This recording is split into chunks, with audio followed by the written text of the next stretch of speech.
कुछ special functions के बारे में पढ़ रहे हैं। 11th है एक्सपोनेंशियल फंक्शन।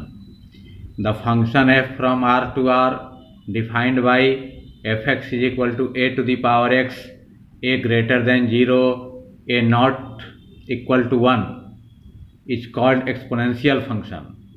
तो ये फंक्शन f जो है जिसका डोमेन भी r है, रियल नंबर का सेट, को डोमेन भी r है, और इस तरह वो डिफाइंड है, परिभाषित है कि fx is equal to a to the power x। a यहाँ पर रियल नंबर है जो कि 0 से बड़ा है, मतलब पॉजिटिव रियल नंबर है, लेकिन 1 को छोड़कर। तो ऐसा जो फंक्शन होता है इस फॉर्म में, इसी को एक्सपोनेंशियल फंक्शन कहते हैं। यहाँ एग्जाम्पल फर्स्ट है y is equal to 2 to the power x। तो यहाँ fx को ही y मान लिया गया है, और यहाँ 2 जो है ये रियल नंबर है, पॉजिटिव रियल नंबर है, लेकिन 1 को छोड़कर है। तो इसका ये एक्सपोनेंशियल फंक्शन हो गया। और इसका ग्राफ बनाने के लिए x का वैल्यू इसमें हम लोग देखते हैं डोमेन से लेंगे। डोमेन इसका r है, रियल नंबर का सेट, कोई भी रियल नंबर ले सकते हैं, निगेटिव या पॉजिटिव या 0 भी ले सकते हैं। तो x का वैल्यू -2 अगर लेते हैं यहाँ, तो -2 लेते हैं तो नीचे आकर के 2 टू दी पावर हो जाएगा 1/2 टू दी पावर 2, मतलब 1/4 इसका वैल्यू हो जाएगा। फिर x का वैल्यू अगर -1 लेते हैं तो हो जाएगा 1/2 टू दी पावर 1, मतलब 1/2। फिर 0 लेते हैं तो 2 टू दी पावर 0 1 हो जाएगा। फिर 1 लेते हैं तो 2 टू दी पावर 1 2 होगा। 2 लेंगे तो 2 टू दी पावर 2 4 हो जाएगा। इस तरह 3 4 5 ले सकते हैं। और सेकेंड एक्सपोनेंशियल फंक्शन ये है y is equal to 3 to the power x। तो इस यहाँ पर भी 3 जो है वो पॉजिटिव रियल नंबर है, 1 को छोड़कर। इसमें x का वैल्यू अगर हम -2 लेते हैं तो -2 लेंगे तो हो जाएगा 1/3, 3 टू दी पावर 2, 1/3 स्क्वायर, जिसको 1/9 लिख सकते हैं। -1 अगर लेते हैं तो हो जाएगा 1/3 टू दी पावर 1, मतलब 1/3। 0 लेते हैं तो y का वैल्यू हो जाएगा 3 टू दी पावर 0 1। 1 लेते हैं तो 3 हो जाएगा। 2 लेते हैं 3 का स्क्वायर 9 हो जाएगा। इसी तरह थर्ड एग्जाम्पल है y is equal to 1/2 whole to the power x। तो यह भी जो है 1/2 पॉजिटिव रियल नंबर है, 1 को छोड़कर। इसमें x का वैल्यू अगर -2 लेते हैं तो -2 लेने पर ये पलट जाएगा, हो जाएगा 2 टू दी पावर 2 4। -1 लेते हैं यहाँ पर x का वैल्यू तो ये पलट जाएगा 2 टू दी पावर 1 हो जाएगा 2। फिर 0 लेते हैं तो 1 हो जाएगा। 1 लेते हैं तो 1/2, 2 लेते हैं तो 1/4 हो जाएगा। तो ये 3 एक्सपोनेंशियल फंक्शन यहाँ दिखाए गए हैं। तीनों का ग्राफ यहाँ पे दिखाया गया है। ये y is equal to 2 to the power x का ये ग्राफ दिखाया गया है, ये है यहाँ पे। तो इसमें हम लोग देखते हैं कि x का वैल्यू 0 है तो y का वैल्यू 1 है। ये पॉइंट है y एक्सिस पर होगा, ऑरिजिन से 1 यूनिट ऊपर। तो ये 0 1 ये पॉइंट हो गया। फिर देखते हैं कि x का वैल्यू 1 लेने पर y का वैल्यू 2 हो जाता है। तो x का वैल्यू अगर इधर 1 लेते हैं तो y का वैल्यू 2, x का वैल्यू 2 लेते हैं तो y का वैल्यू 4 हो जाता है। मतलब x का वैल्यू धीरे धीरे बढ़ रहा है, लेकिन y का वैल्यू तेज़ी से बढ़ रहा है। x का वैल्यू अगर इसमें हम 3 लेते हैं तो y का वैल्यू 8 हो जाएगा। 3 लेने पर y 8 हो जाएगा। 4 लेने पर 16 हो जाएगा। 5 अगर लिया जाए तो 32। मतलब x का वैल्यू इसमें धीरे धीरे बढ़ेगा आगे, लेकिन y का वैल्यू तेज़ी से बढ़ेगा। तो ये ग्राफ ऊपर की ओर मुड़ता जाएगा, y एक्सिस की ओर ऊपर चलता जाएगा। x का वैल्यू इधर +∞ तक ले सकते हैं तो y का भी वैल्यू ऊपर +∞ की ओर जाएगा। और निगेटिव जब x का वैल्यू हम लोग लेते हैं तो निगेटिव में देखते हैं -1 लेने पर इसका वैल्यू हो जाता है 1/2। तो x का वैल्यू इधर -1 लेंगे तो y का वैल्यू 1/2, मतलब ग्राफ इसका जो है नीचे आ रहा है। फिर -2 अगर लेते हैं तो और कम आ जाता है 1/4, और ग्राफ नीचे आ जाएगा। -3 पर 1/8 हो जाएगा और नीचे आ जाएगा। तो जैसे जैसे निगेटिव -∞ की ओर जाएंगे वैसे वैसे इसका वैल्यू 0 के करीब होता जाएगा, लेकिन कभी भी 0 नहीं होगा। मतलब कि y का वैल्यू कभी 0 नहीं होगा, और ये ग्राफ जो है कभी x एक्सिस को टच नहीं करेगा, बहुत करीब होता जाएगा। इसी तरह ये सेकंड जो है 3 टू दी पावर x का, इसका ग्राफ ये दिखाया गया है कि ये इसका ग्राफ जो है ये है, ऐसे जा रहा है। तो इसमें हम लोग देखते हैं कि इसमें भी x का वैल्यू 0 है तो y का वैल्यू 1 है। ये भी उसी पॉइंट से गुजर रहा है। और इसमें 1 x का वैल्यू 1 लेते हैं तो y का वैल्यू 3, तो 1 पर 3 हो जा रहा है। वो जो था 2x उसमें x का वैल्यू 1 लेने पर y का वैल्यू 2 था, जबकि इसमें 3 हो गया, तो ये और ऊपर जाएगा। इसमें y का वैल्यू और तेज़ी से बढ़ रहा है, उसमें x का वैल्यू 2 हुआ था तो y का वैल्यू 4, और इसमें देखते हैं कि x का वैल्यू 2 होने पर y का वैल्यू 9। इसमें इसकी अपेक्षा इसमें y का वैल्यू अधिक तेज़ी से बढ़ रहा है, तो ये अधिक ऊपर जाएगा, इससे ऊपर रहेगा ये ग्राफ। और x का वैल्यू इसमें भी प्लस इन्फिनिटी की ओर लेंगे तो y का भी वैल्यू प्लस इन्फिनिटी की ओर ये तेज़ी से ऊपर जाएगा। और इसी तरह तेज़ी से नीचे भी आएगा। इसमें हम लोग देखते हैं निगेटिव में, इसमें x का वैल्यू -1 लेने पर y का वैल्यू 1/2 और इसमें लेने पर 1/3, उससे भी छोटा हो गया। तो इसका ग्राफ जो होगा उसका ग्राफ ये ऊपर था, इसका ग्राफ इधर आके नीचे हो जाएगा और इसमें y का वैल्यू कम हो गया। x का वैल्यू -2 लेने पर उसमें 1/4 था, जबकि इसमें 1/9, उससे भी छोटा हो गया।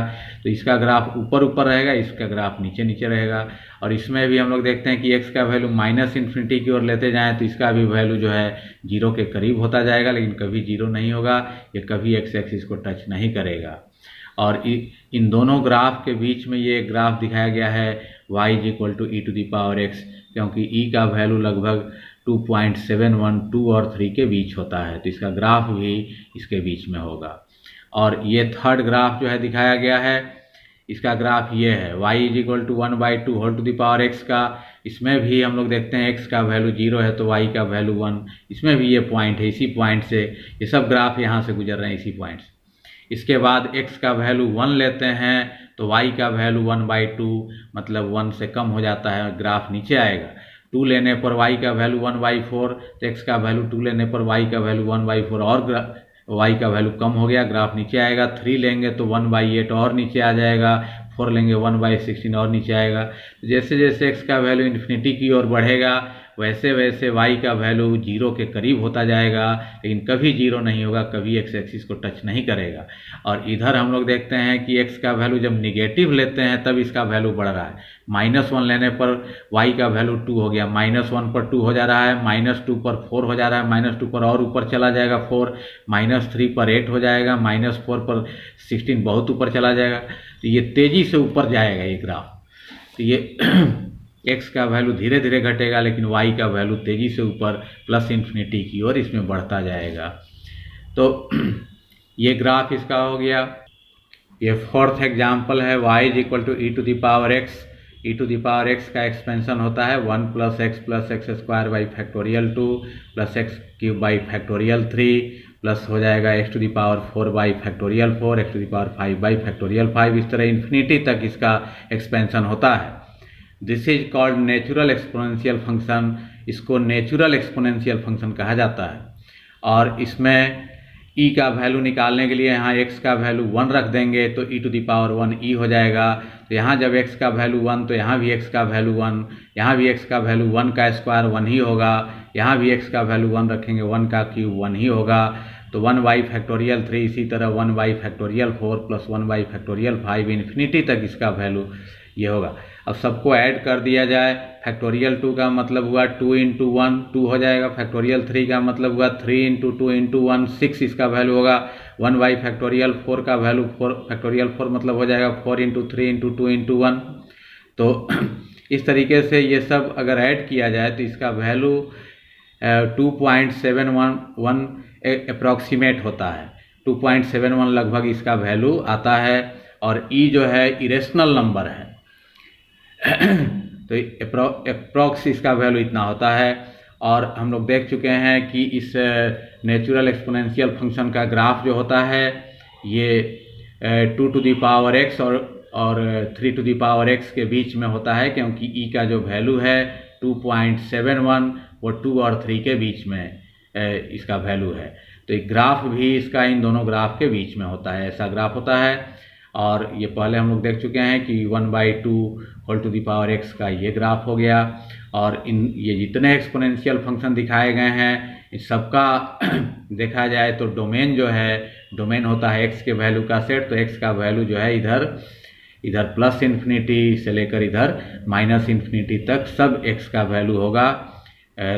प्लस इन्फिनिटी और माइनस इन्फिनिटी के बीच जितने रियल नंबर हैं वो सब x के वैल्यू होंगे। तो डोमेन में हो गया टोटल रियल नंबर का सेट R, और रेंज होता है y के वैल्यू का सेट। तो y का वैल्यू हम लोग देख रहे हैं कि कभी भी जीरो नहीं होगा, कभी भी इधर भी ग्राफ कभी भी एक्स एक्सिस को टच नहीं करेगा, इधर भी नहीं करेगा। तो y का वैल्यू कभी जीरो नहीं होगा, लेकिन y का वैल्यू इधर ऊपर चला जाएगा प्लस इन्फिनिटी की ओर, इधर भी ये जा रहा है प्लस इन्फिनिटी की ओर। तो y का वैल्यू जीरो और इन्फिनिटी के बीच में होगा, ये रेंज हो गया इसका। इसके बाद है logarithmic function. The function f from open interval में 0 to इन्फिनिटी लिखा हुआ है टू r, ये इसका डोमेन हो गया, मतलब 0 और इन्फिनिटी के बीच में जितने रियल नंबर हैं वो इसके डोमेन में हैं, और को डोमेन इसका r है रियल नंबर का set. Defined by F X is equal to log X on the base A greater than 0, A not equal to 1 is called logarithmic function. तो इस फॉर्म में जो फंक्शन होता है उसी को लॉगरिथमिक फंक्शन कहते हैं। इसका जो बेस ए है वो रियल नंबर है, 0 से बड़ा मतलब पॉजिटिव रियल नंबर है, लेकिन 1 के इक्वल नहीं है, 1 को छोड़कर पॉजिटिव रियल नंबर यहाँ होना चाहिए। तो ऐसे फंक्शन को लॉगरिथमिक कहते हैं। अब इसमें ए की जगह बेस अगर 10 कर दिया जाए तो log x base 10 is called common logarithm. तो इसको कॉमन लॉगरिथम या कॉमन लॉगरिथमिक फंक्शन भी कह सकते हैं। It is denoted by LGX, इसको LGX से डिनोट करते हैं, सूचित करते हैं। log x base e is called natural logarithmic function, इसको नेचुरल लॉगरिथमिक फंक्शन कहा जाता है। It is denoted by ln x, इसको ln x से डिनोट करते हैं। ln x लिखने का मतलब ये समझा जाएगा, LGX का मतलब समझा जाएगा कॉमन लॉगरिथम, और ln x हो गया natural logarithm. a to the power y is equal to x if and only if log x base a is equal to y, मतलब ये स्टेटमेंट ट्रू है तो ये भी ट्रू होगा, और ये ट्रू है तो ये भी ट्रू होगा।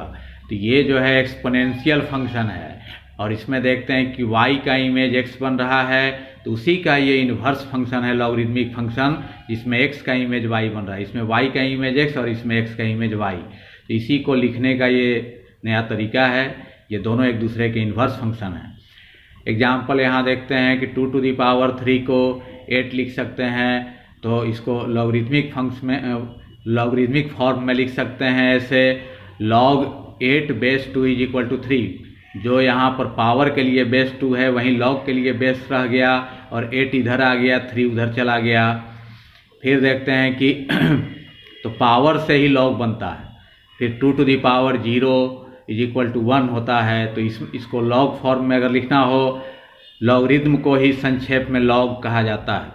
तो इसको लॉगरिथमिक फॉर्म में लिखना हो तो लिखेंगे वहीं बेस 2 रह जाएगा, जो यहाँ बेस है, 1 इधर आ गया, 0 उधर चला गया, log 1 base 2 is equal to 0। इसी तरह 2 to the power -1 हो जाएगा 1 बाई 2 to the power 1, मतलब 1/2। तो इसको लिख सकते हैं लॉगरिथमिक फॉर्म में, जो यहाँ पावर के लिए बेस है वहीं log के लिए बेस रहेगा, 1/2 इधर आ जाएगा, -1 उधर चला जाएगा, log 1/2 base 2 is equal to -1। तो ये सब वैल्यू यहाँ पे दिखाया गया है टेबल में कि x का वैल्यू हमने x हो गया, और ये log x बेस 2 को y मान लिया गया। तो इसमें x का वैल्यू अगर हम रखते हैं 1/4, x का वैल्यू अगर यहाँ दिखाया गया 1/2 जब रखते हैं तो ये 1/2 रखने पर इसका वैल्यू आ रहा है -1, मतलब y का वैल्यू -1 हो जाएगा। इसी तरह इसमें x का वैल्यू जब 1 रखते हैं तो इसका वैल्यू log वैल्यू आ जाता है 0। यहाँ जब 1 रखेंगे तो 0 हो जाएगा, वहीं y का वैल्यू हो गया। इसी तरह इसमें अगर हम 8 रखते हैं तो इसका वैल्यू 3 आ रहा है, 8 रखने पर 3। इसी तरह 4 अगर रखा जाए यहाँ पर तो 2 आ जाएगा। फिर यहाँ पे 1/4 अगर रख कर देखें, जैसे 1/2 पर -1 आया, तो 1/4 अगर रखा जाए तो इसका वैल्यू -2 आएगा। तो ये इसका टेबल बन गया। इसी तरह यहाँ 3 to the power -2 को लिख सकते हैं 1/3², तो हो जाएगा 1/9। और इसको log के फॉर्म में लिखा जाए तो बेस 3 रहेगा, 1/9 इधर आ गया, -2 उधर चला गया। फिर 3 to the power -1 होगा 1/3, इसको log फॉर्म में लिखेंगे तो बेस वहीं रहेगा, 1/3 इधर आ गया, -1 उधर चला गया। 3 to the power 0 1 होगा, फिर इसको लॉग फॉर्म में लिखेंगे, बेस 3 रहेगा, 1 इधर आ जाएगा, 0 उधर चला जाएगा। 3 to the power 1 3 होता है, तो यहाँ लॉग फॉर्म में बेस वहीं रहेगा 3 इधर आ गया, 1 उधर चला गया। 3 to the power 2 9 होता है, तो बेस वहीं 3 रहा, 9 इधर आ गया, 2 उधर चला गया। ये सब वैल्यू अब इनसे ग्राफ बनाया गया है। इसका हम लोग देखते हैं log x बेस 2 का ये ग्राफ है, ये ग्राफ है। तो इसमें हम लोग देखते हैं कि x का वैल्यू 1 है तो y का वैल्यू 0, यहाँ पर x एक्सिस पर ये होगा पॉइंट। फिर x का वैल्यू 2 लेते हैं तो y का वैल्यू 1, तो x का वैल्यू 2 तो y का वैल्यू 1। x का वैल्यू 4 लेने पर y का 2 हो रहा है, 8 लेने पर जाकर 3 हो रहा है। मतलब कि x का वैल्यू तेज़ी से बढ़ रहा है लेकिन y का वैल्यू धीरे धीरे बढ़ रहा है। तो x का वैल्यू तेज़ी से बढ़ रहा है तो ये ग्राफ x एक्सिस की ओर झुका हुआ रहेगा, x एक्सिस की ओर अधिक तेज़ी से बढ़ेगा और धीरे धीरे ऊपर जाएगा। तो ये x का वैल्यू इधर प्लस इन्फिनिटी तक ले सकते हैं और y का भी वैल्यू धीरे धीरे प्लस इन्फिनिटी की ओर बढ़ेगा। और x का वैल्यू हम लोग देखते हैं कि 0 और 1 के बीच 1/2 लेते हैं तो y का वैल्यू -1 हो जाता है। तो 1/2 जब लेंगे यहाँ तो y का वैल्यू हो जाएगा जब यहाँ पर 1/2 लेते हैं तो y का वैल्यू -1 नीचे आ गया। फिर 1/4 लेते हैं और 0 के करीब तो y का वैल्यू -2 और नीचे आ गया। इसी तरह अगर 1/8 लेंगे तो हो जाएगा -3, 1/60 लेने पर -4। जैसे जैसे x का वैल्यू 0 के करीब बढ़ेगा वैसे वैसे इसका y का वैल्यू जो है नीचे -इन्फिनिटी की ओर बढ़ेगा। ये ग्राफ जो है नीचे चला जाएगा लेकिन कभी y एक्सिस को टच नहीं करेगा। अब इसी तरह से इसका ग्राफ बनाया गया y = log x बेस 3 का। तो इसमें हम लोग देखते हैं कि x का वैल्यू अगर इसमें भी 1 रखते हैं, यहाँ पे दिखाया गया, तो x का वैल्यू 1 रखेंगे तो y का वैल्यू जो है 0 आ जाएगा। तो 1 x का वैल्यू 1, y का वैल्यू 0, यहीं से ये भी ग्राफ गुजरेगा। फिर देखते हैं कि x का वैल्यू जब 3 लेते हैं, इसमें 3 रखा जाए तो y का वैल्यू 1 हो जाता है। तो 3 पर 1 हो रहा है, इसमें x का वैल्यू 3 लेने पर 1, जबकि उसमें 2 ही पर 1 हो गया था। इसमें ये जो ग्राफ था इसमें 2 पर 1 और इसमें 3 पर 1। इसमें 9 जब लेते हैं x का वैल्यू तब इसका वैल्यू 2 होता है, 9 पर जाकर ये 2 होगा जबकि वो 4 ही पर 2 हो गया था। तो इसका मतलब कि इसमें x का वैल्यू और तेज़ी से बढ़ेगा और y का वैल्यू और धीरे धीरे बढ़ रहा है। इसमें 9 पर 2 हो रहा है जबकि इसमें 4 ही पर 2 हो गया था। तो इसमें ऊपर और धीरे धीरे जाएगा क्योंकि y का वैल्यू धीरे धीरे बढ़ रहा है, उसमें y का वैल्यू उससे तेज़ बढ़ रहा है। तो ये ऊपर रहेगा, ये ग्राफ नीचे रहेगा। और इधर भी हम लोग देखते हैं कि x का वैल्यू अगर लेते हैं 1/3 तो इसका वैल्यू -1 हो रहा है। 1/3 पर -1, 1/9 पर जा कर के हो रहा है -2, नीचे जाएगा। जैसे जैसे x का वैल्यू 0 की ओर जाएगा वैसे वैसे y का वैल्यू -इन्फिनिटी की ओर जाएगा। तो ये इसका ग्राफ ऐसे ऊपर है और इसका ये है। और हम लोग देखते हैं कि log x बेस e जो नेचुरल लॉगरिथमिक फंक्शन है उसका ग्राफ, तो इसमें e जो है बेस उसका वैल्यू 2 और 3 के बीच में होता है 2.71। इसका ग्राफ भी इन दोनों ग्राफ के बीच में होगा। अब देखा जाए तो डोमेन जो होगा, डोमेन x के वैल्यू का सेट होता है। तो इसमें x का वैल्यू इधर नहीं है, इधर 0 और इन्फिनिटी के बीच x का वैल्यू है। तो डोमेन में हो गया 0 और इन्फिनिटी के बीच, ओपन इंटरवल में लिखा गया है। और रेंज होता है y के वैल्यू का सेट, तो y का वैल्यू इधर -इन्फिनिटी की ओर जाएगा नीचे, और ऊपर हम लोग देखते हैं कि ये y का वैल्यू +इन्फिनिटी की ओर जाएगा। मतलब -इन्फिनिटी और +इन्फिनिटी के बीच टोटल रियल नंबर इसमें आ जाएगा। रियल नंबर का सेट R हो गया इसका रेंज।